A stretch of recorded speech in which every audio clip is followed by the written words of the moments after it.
Have you ever wondered if there is a way to truly know when he is thinking of you? Not because of a message, not because of concrete evidence, but because of a nameless feeling, as if an invisible frequency is vibrating from within.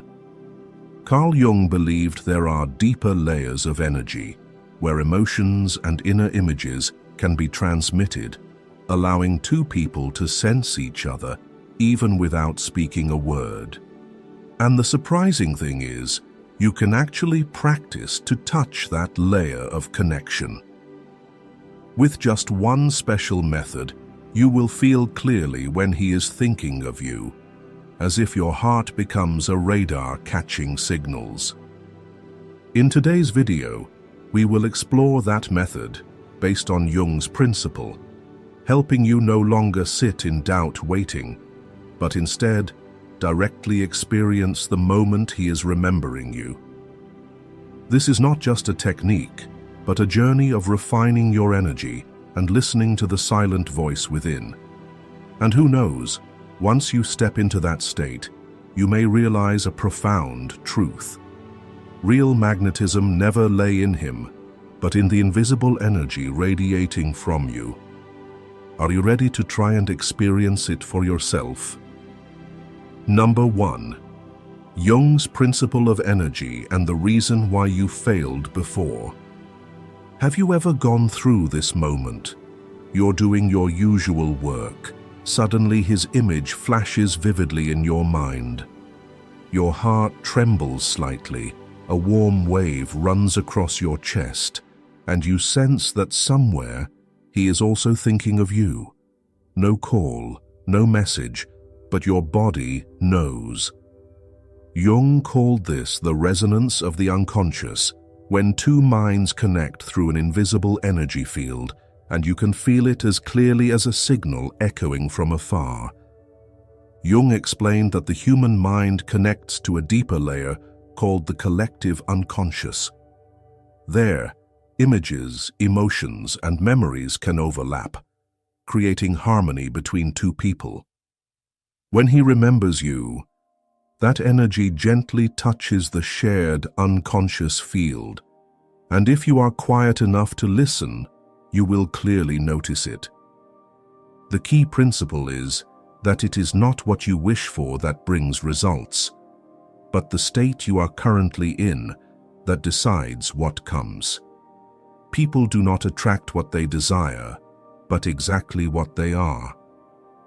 If you want him to think of you, but inside you are anxious and fearful, then what you radiate is not love, but lack. And then the universe will only reflect that feeling back as distance, silence, or disappointment. There was a woman who, after a breakup, often longed for the man to think of her. Every night she prayed, during the day she sent messages and posted ambiguous statuses. But the more she wished, the emptier she felt. Because what she was sending out was not a connection, but the message. I am lacking. I am afraid of losing you. Later, when she learned to return to a state of wholeness, just sitting quietly and placing her hand on her chest, she clearly felt a different vibration in her body, as if an invisible string was connecting them. And at that very moment, his message appeared. Don't know why, but I suddenly thought of you today.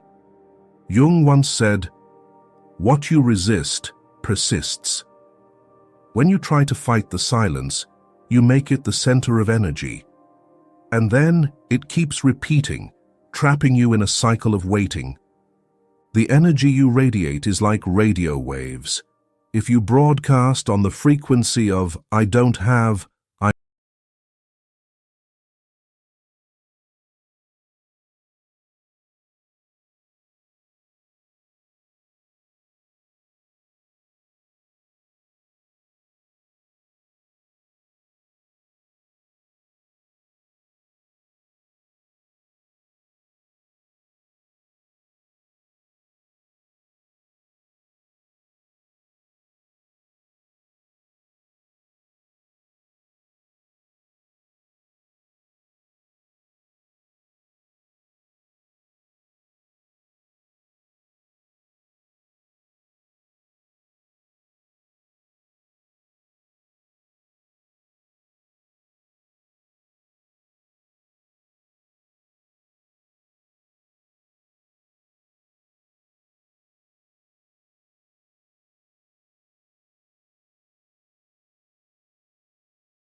real experience.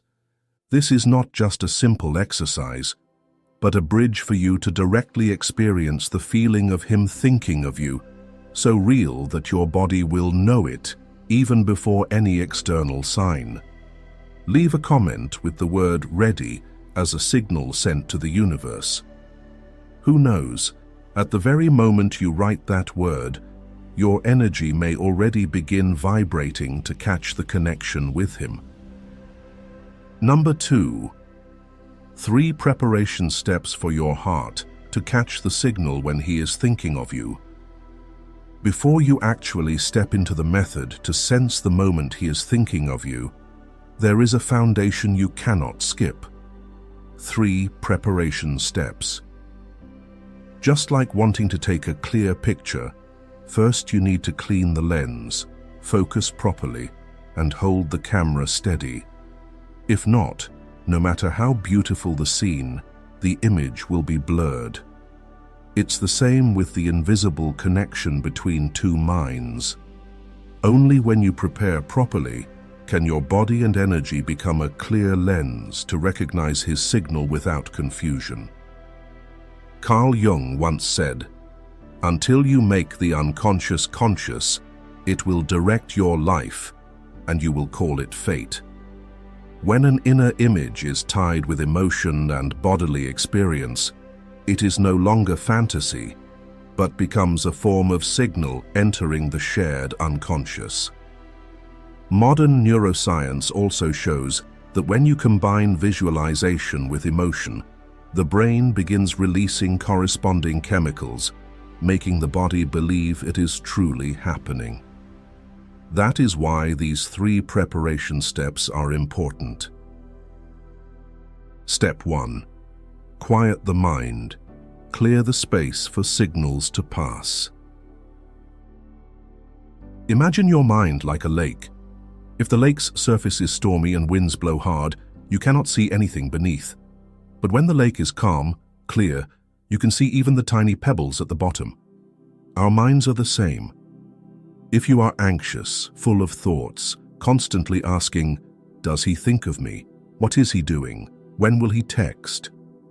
then your mind is like a stormy lake. At that time, even if his signal really comes, it will be buried in the noise. To clear that space, you only need a simple act: breathing and observing thoughts pass by. You don't need to force yourself into total silence. Just sit still, close your eyes, place your hand on your chest or stomach, and feel your breath in, out. When thoughts appear, see them as clouds drifting across the sky. You don't need to chase them away. Just let them pass. After just a few minutes, you'll feel your mind settling down, like the lake surface slowly becoming calm. In that stillness, a new door opens for you to hear the invisible signal. And if he truly is thinking of you, you'll sense it right away. A heartbeat shift, a wave of warmth through the body, or simply a very clear intuition. Step 2. Connect with desire without fear. This is the difference between longing and sensing. When you yearn with anxiety, fearing he forgets you, fearing love is lost, what you radiate is lack. And the world, like a mirror, reflects that exact lack. Jung affirmed, "You cannot attract from what you only crave, but from what you already are." Meaning, to feel he is thinking of you, you must live in that state as if it's already true. Instead of asking, "Does he think of me?" breathe deeply and whisper, "He is thinking of me right now." The importance lies not in the words, but in the body's sensation. Ask yourself, if he really is remembering me, how will my body react? Will my chest warm up? My skin tingles? My breath slows as if listening? The moment you allow your body to experience it as real, your frequency changes. And then you will easily notice his signal, clear and natural. Step 3. prepare a physical signal, the switch, for vibration. The human mind is easily distracted. Today you focus, but tomorrow worries come, and you forget the state you created. That's why you need an anchor, a simple physical gesture. You can choose to place your hand on your chest, touch your forehead, or interlace your fingers. Any gesture that feels natural is fine. The key is, whenever you make that gesture, your body immediately remembers. This is when I connect. This is when he is thinking of me. In psychology, this is called emotional anchoring. You are teaching your body a new reflex. Every time you do that gesture, your energy automatically returns to connection. Like a light switch, just flip it, and the light comes on. In a Jungian therapy session, a woman shared that after breakups, she often panicked and begged for him to think of her. She checked her phone constantly, waiting for a sign. The therapist guided her through these 3 steps. First, sit and breathe to calm the mind. Then visualize the feeling as if he was remembering her right then. And finally, place her hand on her chest as an anchor. She said the first time she tried it, a warmth spread from her chest, and for the first time in days, she stopped waiting for notifications. Surprisingly, that evening she received a message. "I miss you." But more importantly, she realized she had already felt that signal beforehand, in her body, without waiting for external proof.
Right at this moment, perform the anchor gesture you chose. Place your hand on your chest, gently touch your forehead, or whatever movement you have prepared. That is the switch for your body to register. This is the moment he is thinking of me.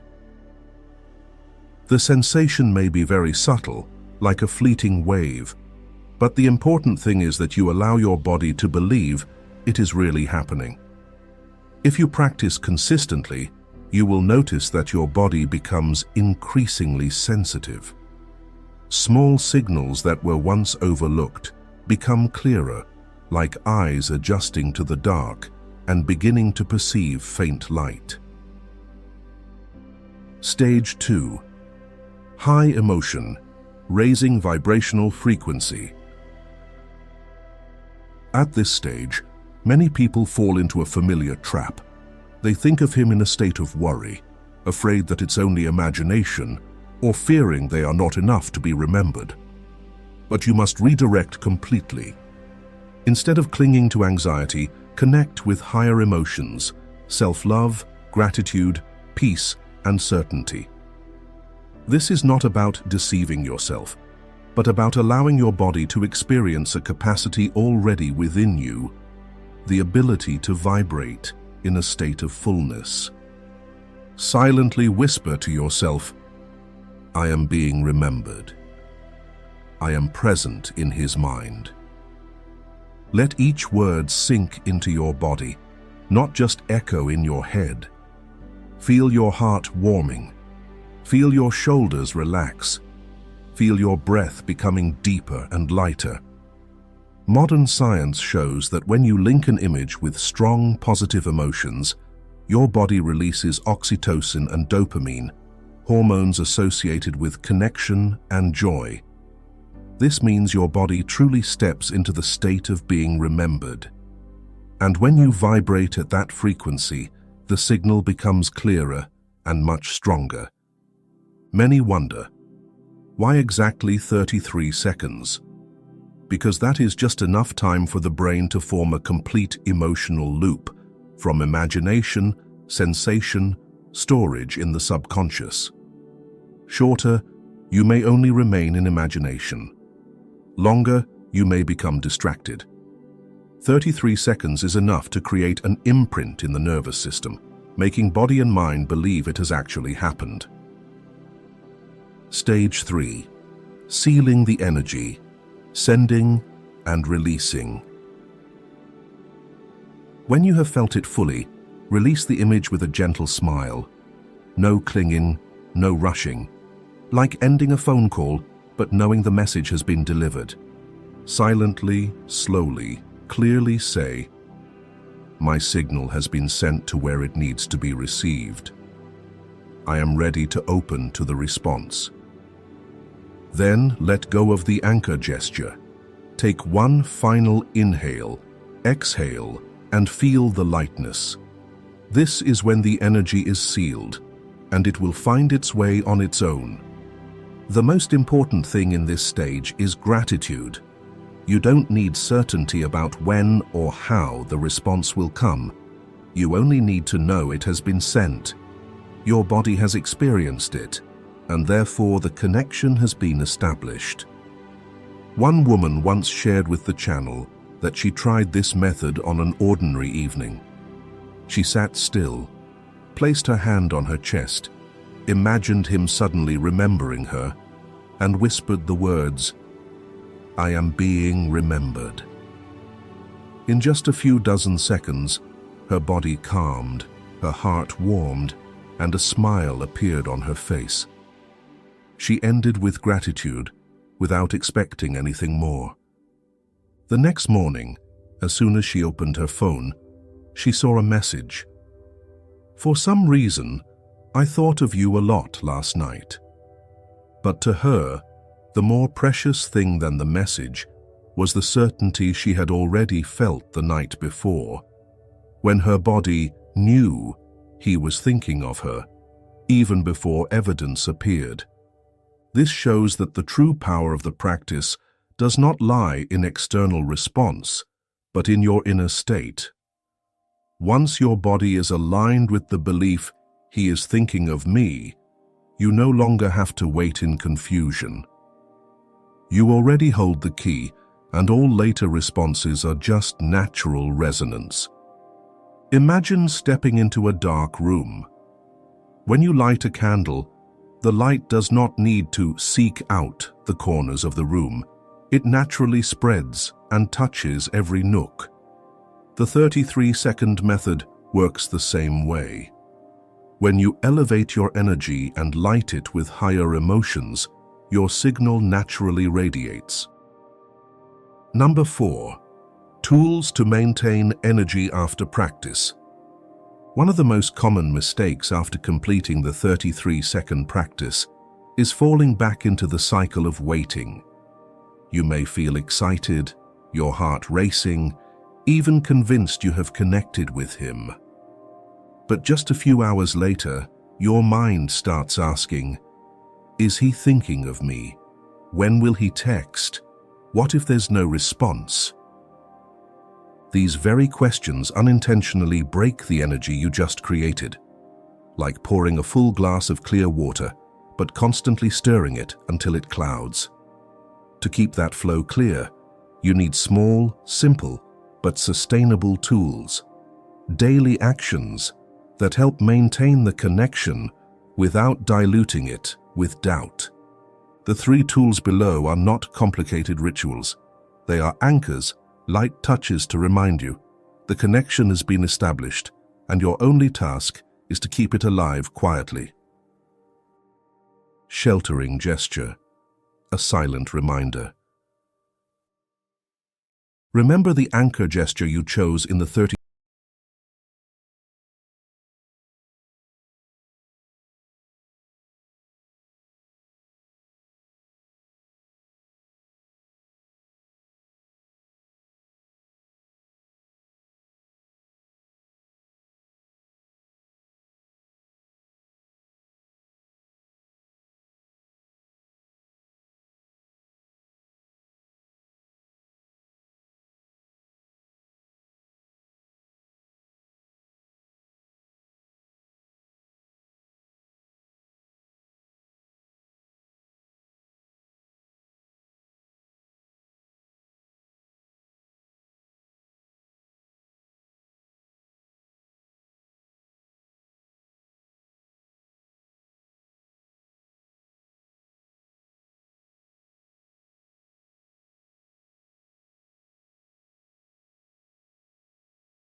a lighter thought.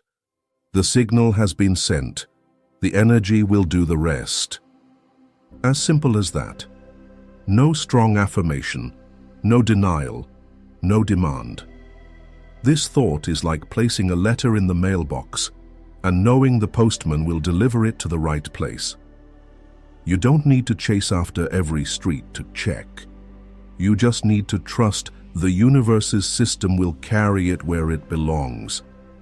Neutral thought frees you from clinging. It doesn't pull you into the stress of must believe, nor into the doubt of what if it doesn't happen. It places you in the middle, where there is peace and certainty. And this neutrality is fertile ground for energy to spread most naturally. Virginia Woolf once wrote that moments of silence often bring more power than cries. Neutral thought is the same, quiet, yet it keeps the energy intact, untroubled by waves of intense emotion. Open breath, not asking, only receiving. The third tool is open breath. This is not a long ritual, but just a small habit. Each day, spend 30 seconds placing your hand on your chest and taking 3 deep breaths. No prayers, no reminders, no forcing yourself to think of him. Just let your body open, like opening a window to morning sunlight. Inhale, feel your chest expand. Exhale, let your body lighten. 3 times is enough. Unlike the preparatory breath, open breath is not about clearing the mind, but about creating space to receive. Just as a cup needs empty space for water to flow in, your body also needs room for energy to spread. Connecting the three tools.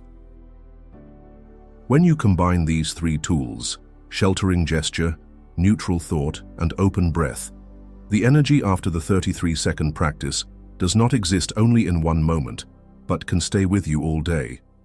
It does not make you obsessed, but gives you lightness, like a soft background music playing under every activity. Just a few times a day, touch your chest. Just once, whisper that the signal has been sent. And just 3 deep breaths, and you open the door for energy to keep flowing. This is not control, but cooperation with the universe.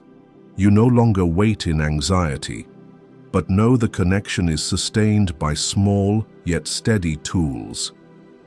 It is this stability that makes him suddenly think of you more often, not because you force it, but because your energy has become a continuous stream.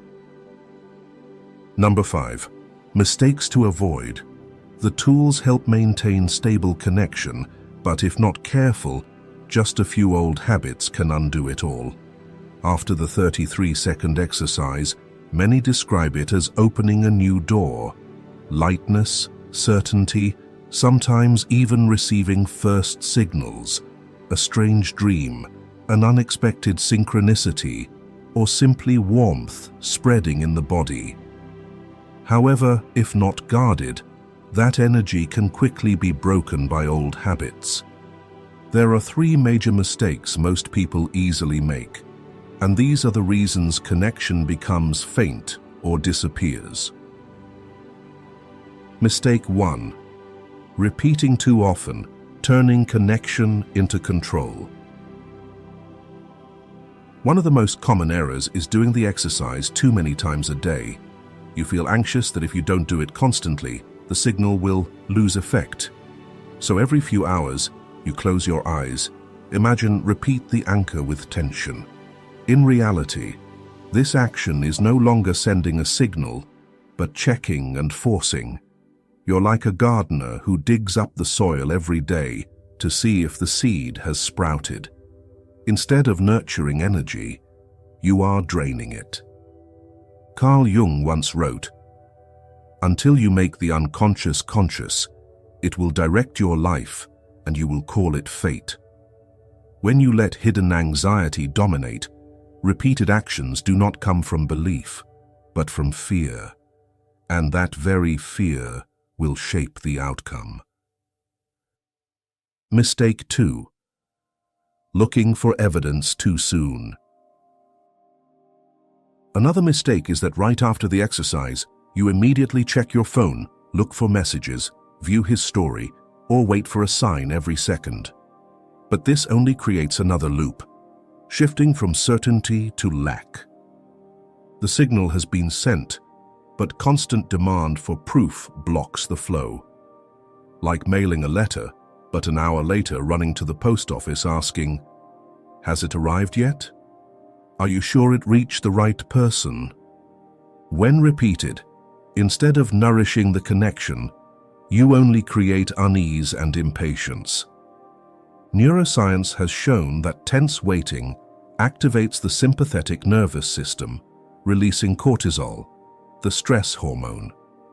When cortisol is high, it weakens subtle perception, making it harder for you to notice real signals, even if they appear.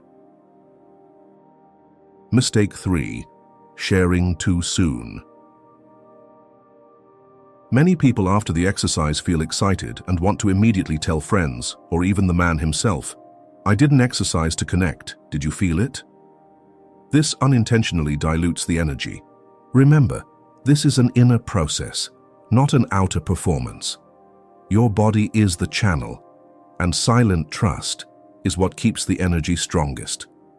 If you share too early, you may face unwanted reactions, doubt, ridicule, or simply misunderstanding. Such reactions pull you back into defensiveness, weakening your vibration. I know a story of a woman who tried the exercise for the first time one night and felt a real change. Sitting quietly, hand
proof too early or premature sharing are all reactions of a mind unaccustomed to silence.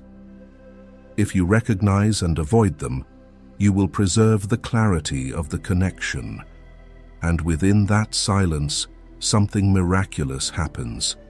He suddenly thinks of you, not because you forced it, but because your energy has become a natural invitation.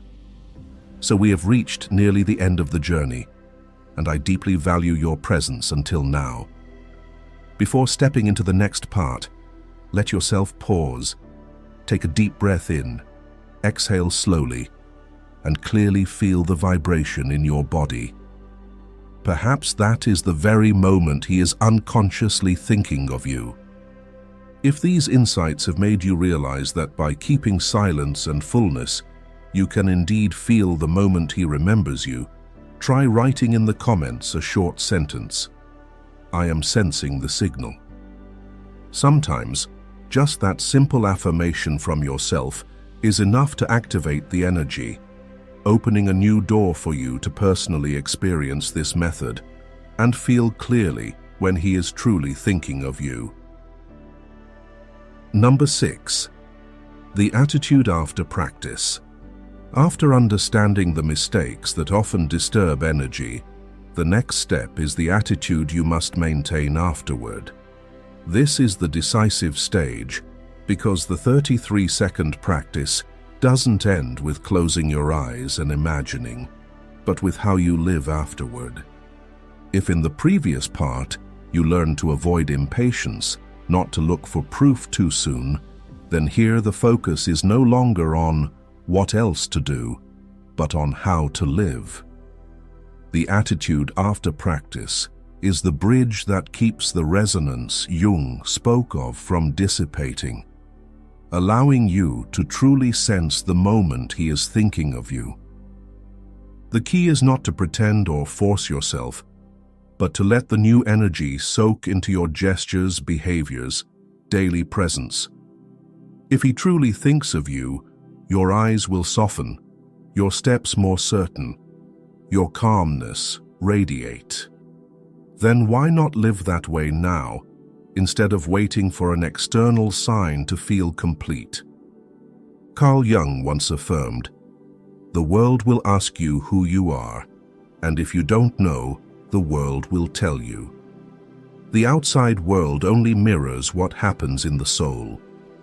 When inside you vibrate like someone already remembered, resonance naturally manifests outside. You don't need to chase proof, because the world will adjust itself to reflect that state. That is why sometimes you suddenly encounter a synchronicity, a message arriving at the right moment, a dream, or an accurate intuition. These phenomena are not random, but the universe's natural response to your vibration. Imagine placing a soft tune in a quiet room. You don't need to run around to find the melody, because the sound naturally fills the space, touching every corner. The post-practice state is the same.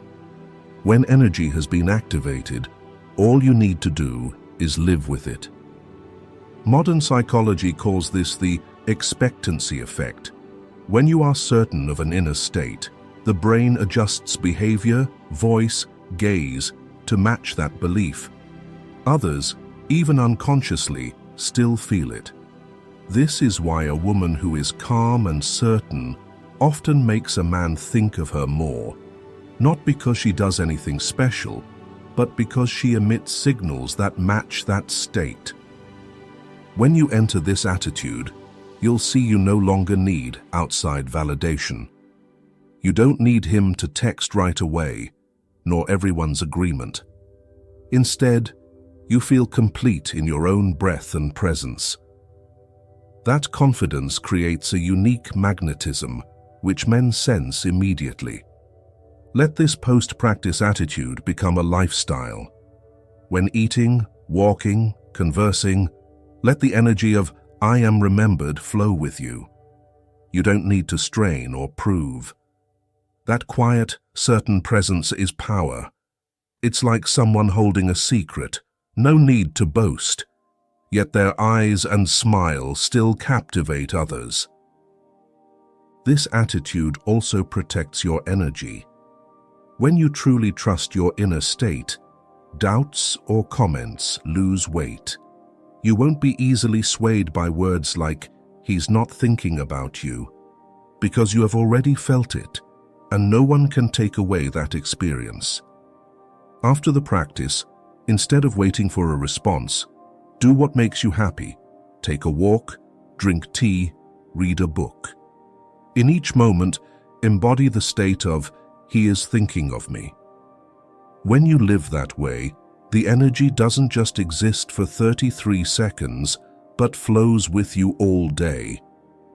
Someone once shared that, after finishing the exercise, she walked around the park. Instead of staring at her phone, she noticed the cool breeze and rustling leaves, holding within the feeling, "He is thinking of me." Upon returning, she happened to hear a passerby playing a familiar song associated with him. For her, that wasn't proof to cling to, but a delicate harmony showing the energy was still flowing. The attitude after practice is the bridge that keeps energy from fading, not waiting, not worrying, but living, breathing, and being present, as if it had already happened. In that fullness, your magnetism becomes strongest, quiet, but undeniable. So we have journeyed through this special method based on Carl Jung's principle, not only to hope, but to actually sense the moment he is thinking of you. This is not a fleeting love trick.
Welcome to the Shadow Work.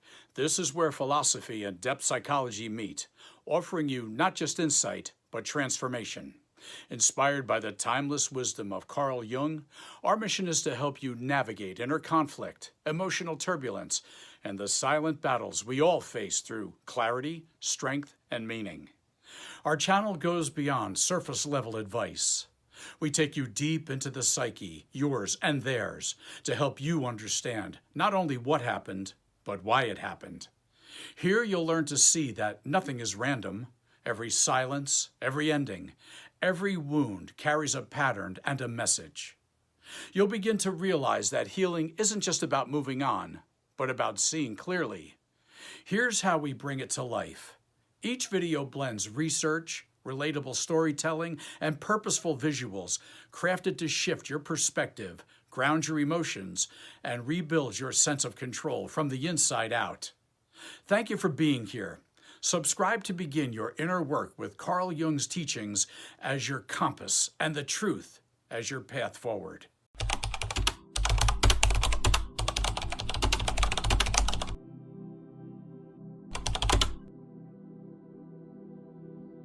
When a man who once loved you with his eyes, with every tender whisper, suddenly goes silent, your heart tightens. Messages go unanswered. Calls fall into silence. And the warmth that once filled the space now lingers only as an echo. Your mind spirals into doubt and speculation. Assumptions flood your thoughts, weaving a tangled web of meanings behind his silence. Silence carries further than any words. That emptiness echoes louder than the noisiest conversations, amplifying your longing for connection. But what if I told you that this distance might be a silent expression of deep love? That his withdrawal is not indifference, but a veiled signal of complex affection? That behind that stillness may lie a psychological struggle he's unconsciously wrestling with. So, what truly happens when a man who loves you deeply disappears? In this video, we'll dive into the subconscious currents guiding his actions. Stay until the end, because the reason for his silence might just be the most profound and unspoken confession of love you'll ever receive. Number 1. The unconscious nature of true love. I believe it's not hard for a woman to know whether the man beside her truly loves her. You feel it, not just through his words, but through his gaze, his gestures, the quiet way he tracks every small emotion in you. He doesn't just stand beside you, he lives within your mind, like a familiar echo that calms your heart with the certainty it's him. And then, just when you start to open up, just when you begin to believe the love is real, he vanishes. No warning, no clear signs, just a stretching silence, cold like wind through empty rooms. You're left alone, like someone ripped from a beautiful dream. Everything that came before seemed too deep to be fake, too real to simply vanish. You can't stop questioning yourself.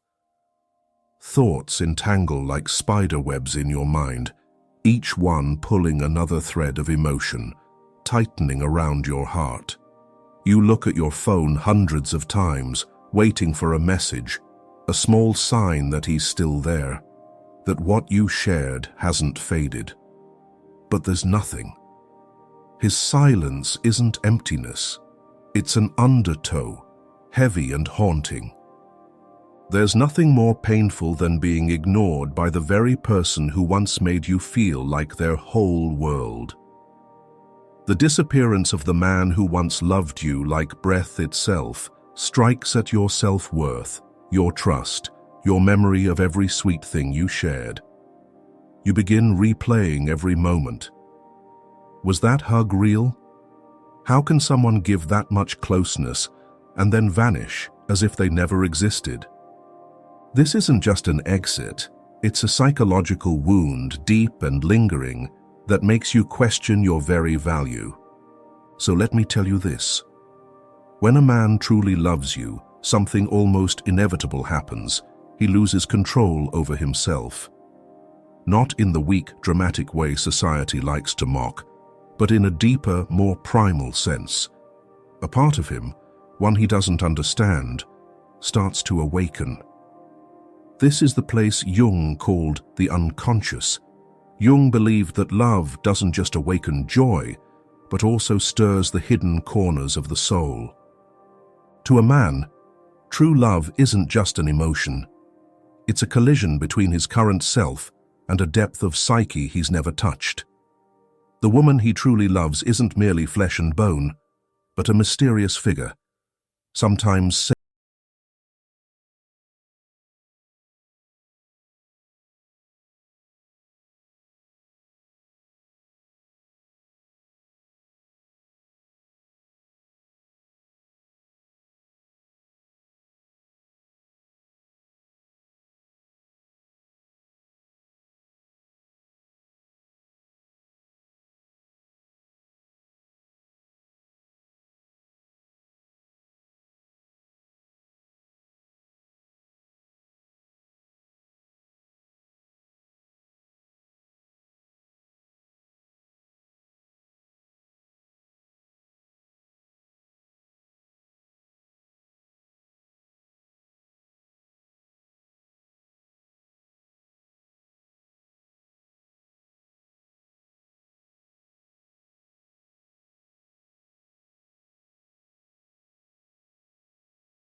two invisible forces shaping this seemingly incomprehensible behavior. Number 2. Anima. Fundamentally, the anima is the feminine part deep within a man's psyche, the invisible woman he always carries with him. According to Carl Jung, the anima is not just a psychological concept, but a living entity that exists in the unconscious of men, both a personal complex and an image derived from ancient archetypes, influencing how a man feels, loves, desires, and chooses his partner. From early childhood, the very first figure that shapes the anima is the mother, the first woman he ever knew. How she held him or neglected him in his crying is silently engraved into his unconscious.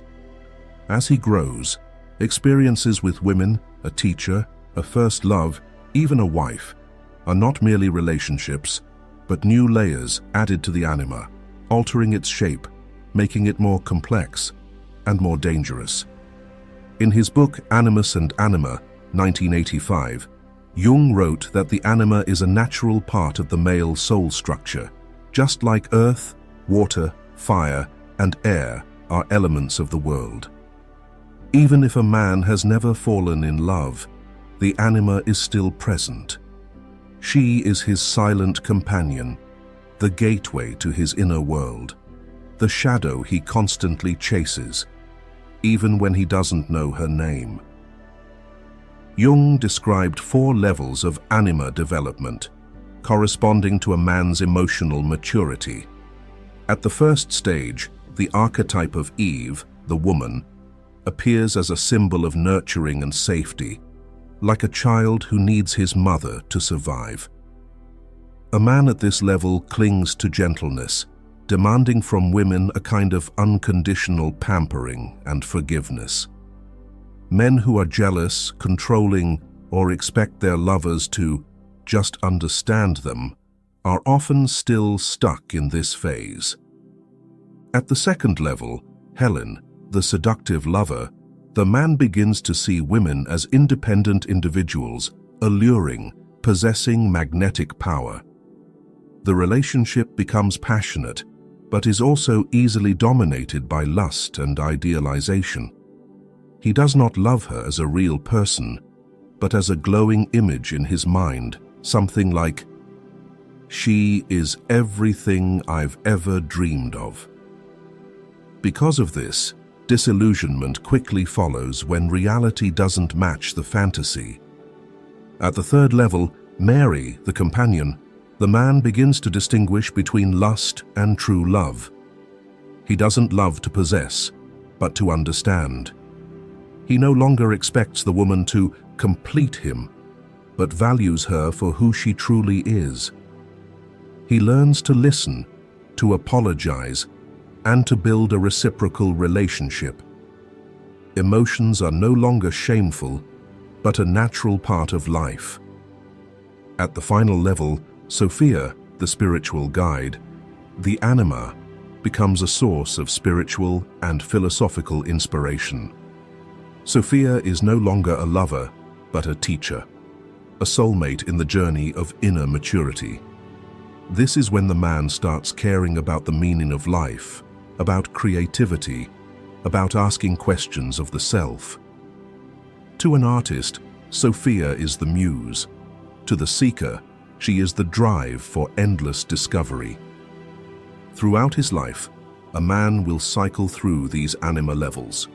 He might love like Helen today, but years later, long for a friendship like Mary. These transitions come with crises, heartbreaks, and quiet growth. But if a man doesn't become conscious of his anima, she will act through projection. In that case, he doesn't love the woman in front of him. He loves the anima in his mind, the parts of himself he has not yet acknowledged.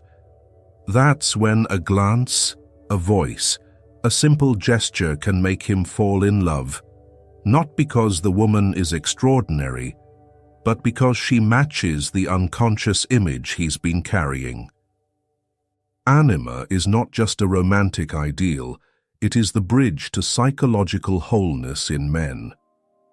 She represents the emotional and intuitive dimension he must integrate to become whole.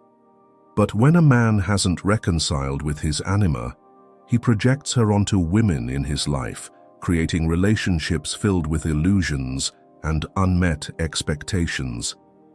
Because the anima is an image from the unconscious, she is not realistic. The man doesn't love you as a real person, he loves the image of his anima reflected in you. Jung wrote, "Every man carries within him the eternal image of woman. And when you match that image, even just a little, he begins to fall. But at the same time, he begins to fear. Because you are not just a lover, you are the symbol of all that he has been forbidden to approach. Emotion, vulnerability, the need to be cared for, to be loved without having to stay in control.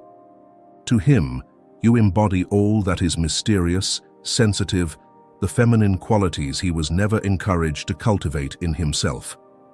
You become the mirror reflecting the most hidden parts of his psyche, both alluring and terrifying. The anima carries emotional complexity, longing for connection, intuition, and sensitivity. When unrecognized, these forces can cause confusion and fear as they challenge the shadow beneath the social mask he has constructed. Number 3. The shadow. Carl Jung warned, "Whatever is buried in the unconscious will eventually surface, especially in intimate relationships. The psychological parts we deny will always find a way to express themselves."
in him, a longing to connect with his true feelings. But every time she's upset or cries, he feels a strange discomfort. He becomes irritable, withdrawn, and sometimes even pushes her away. Have you ever noticed these signs in your partner?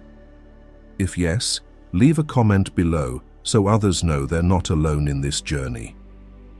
This phenomenon is explained by Carl Jung from a psychological perspective. When a man encounters a woman who awakens real emotion in him, his love for her becomes a mirror, reflecting both his most beautiful qualities and his most hidden inner conflicts, often without his awareness. Projection is a natural function of the psyche, but it requires emotional maturity to recognize and integrate. Understanding this process demands a level of self-awareness many find hard to reach. That's why he often pulls away rather than draws closer. His instinct may be to retreat as a way to manage the emotional intensity. At first, this projection seems magical. He puts you on a pedestal, sees you as extraordinary, perfect. But as the relationship develops and your real human nature emerges, the illusion begins to crumble. He sees you for who you are, and in that moment, he also sees a part of himself he's never accepted. And this is when the shadow rises. The shadow is a moral problem that challenges the whole ego personality, Jung wrote. The shadow isn't just what's bad in us. It's anything we've ever rejected, judged, or exiled from consciousness because it didn't align with the ideal version of ourselves we tried to become. And here's the terrifying part. True love reveals both the anima and the shadow simultaneously. A man who truly loves you doesn't just see your light. He also sees the unfinished, unresolved parts within himself. And that frightens him. Not because of you, but because of himself. He's afraid of letting go of his mask of strength. He's afraid of losing control. He's afraid of becoming dependent on a feeling that makes him no longer himself in the way he used to define it. So, what is the connection between the anima and the shadow? The anima, as Jung described, is not just a dream of perfect love. She is the path back to the abandoned emotions within the man. And the shadow is not a saboteur, it's the gatekeeper of truth. Love awakens the anima, illuminates the shadow, and thus begins an internal battle within the man, between ego and transformation. But here's the painful truth. Most men are not prepared to fight that battle. They don't know how to hold on to the anima without losing their reason. They don't know how to look into the shadow without falling apart. And that, precisely that, is the deep psychological layer beneath the unexplained disappearance. A layer whose meaning might surprise you as we peel back the hard truths together, one revelation at a time. Number 4. The meaning of disappearance. True love not only invites vulnerability, it demands deep inner transformation. To love deeply, he must confront parts of himself he has avoided his whole life, an overwhelming task. It's as if his soul understands that to truly love is to face everything he's kept hidden. His deeper self recognizes that genuine connection requires breaking down the walls around his heart. The fear of dissolving into the relationship, losing control, or letting go of lifelong defenses often outweighs the desire for closeness. This fear can become so powerful that it overrides the longing for connection, pushing him into retreat.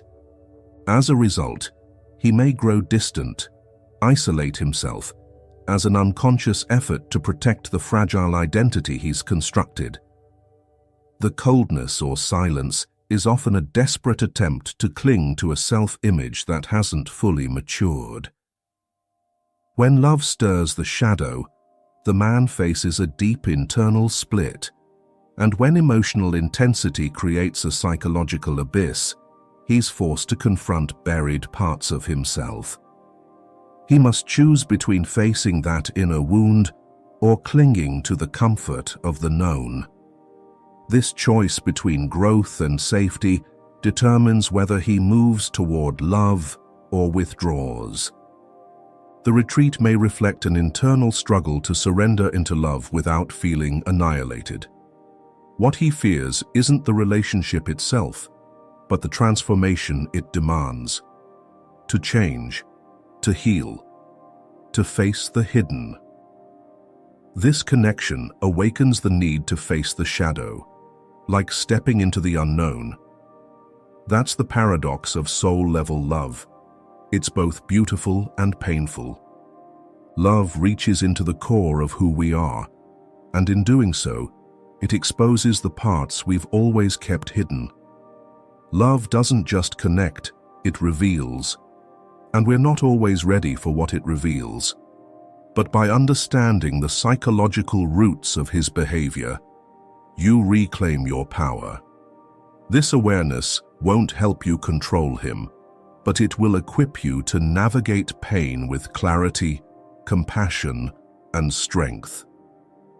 His distance signals a psychological breaking point, a call to face and integrate fragmented parts of himself.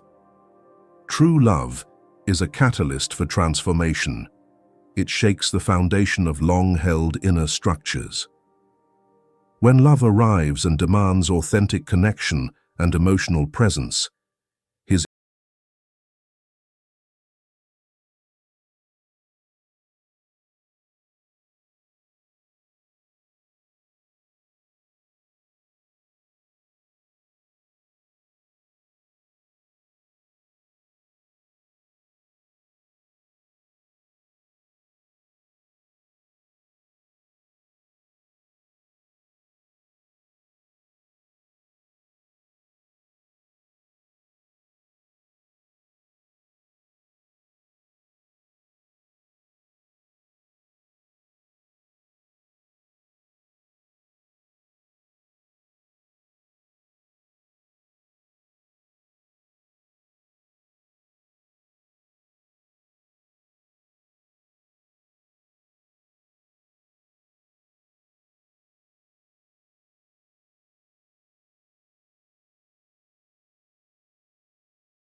the descent into darkness to reclaim the inner light.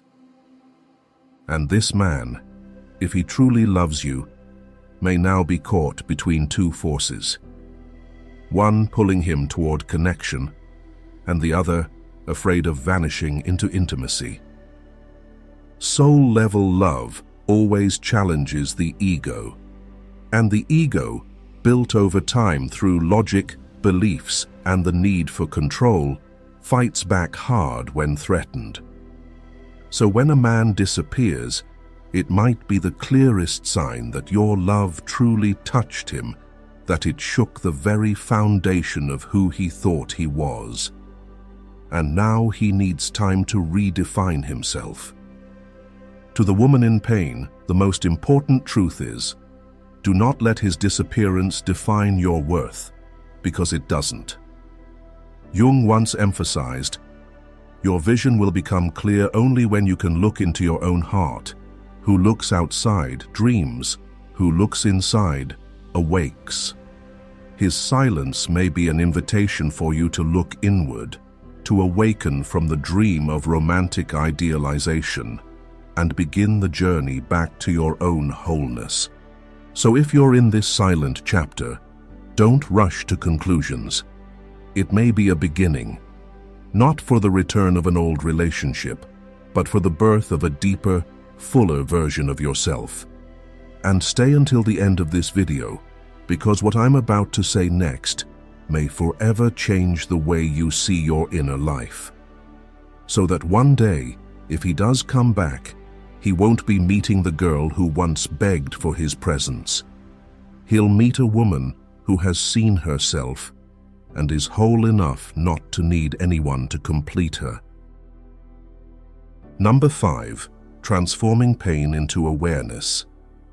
The pain of being left behind doesn't come only from the absence of the other person, but from the feeling of rejection, of being forgotten, of not being chosen. It pierces a woman's self-worth, drilling deep into old wounds you thought you had already overcome. But what if I told you that this disappearance, this silence, isn't an ending? What if it's a mysterious invitation, a doorway to awakening for both him and you?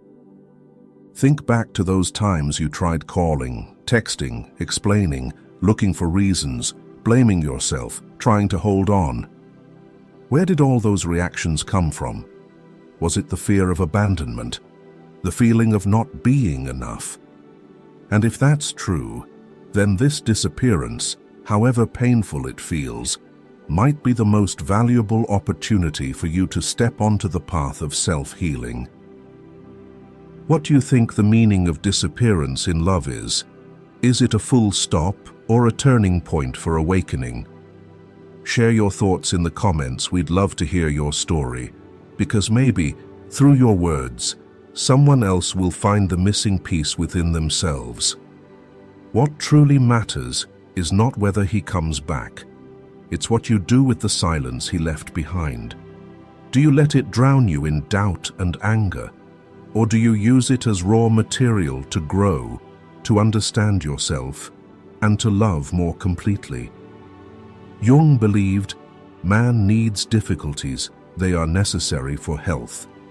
And perhaps this painful disappearance is not a rejection of love, but love demanding that both of you evolve to be truly worthy of it. It's an honor, but also a challenge.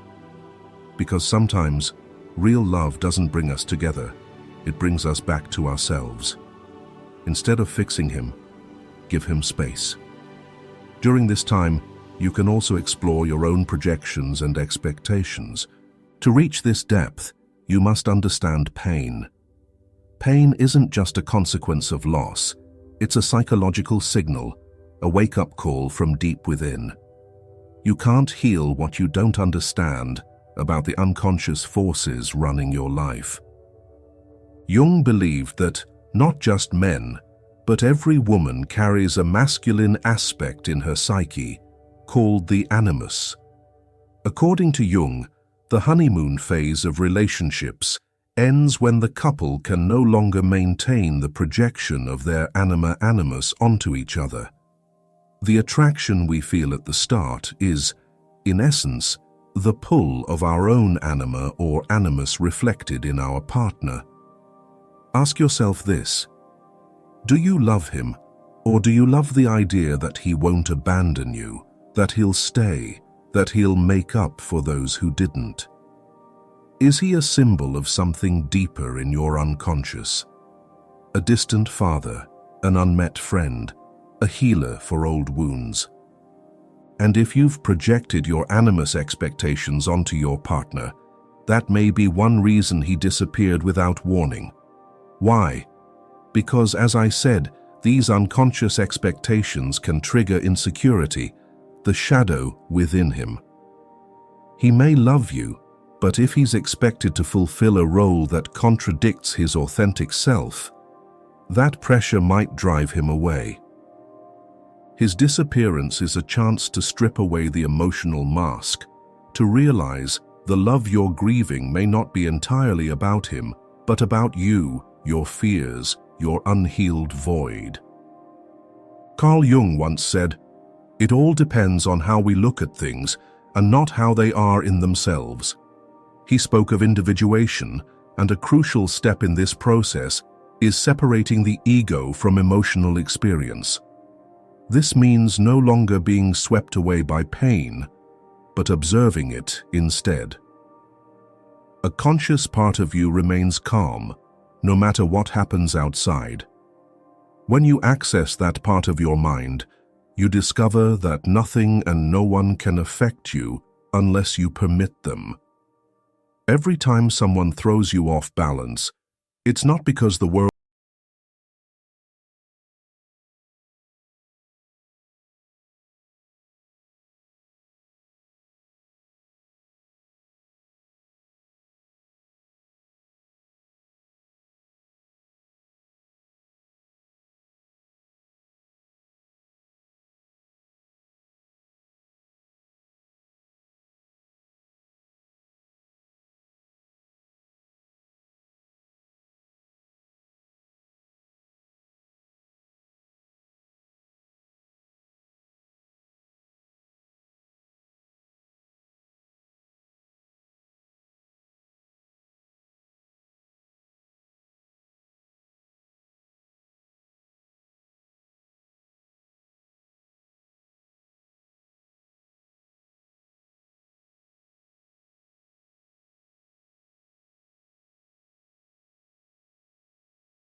feminine archetype, not what society or family dictates.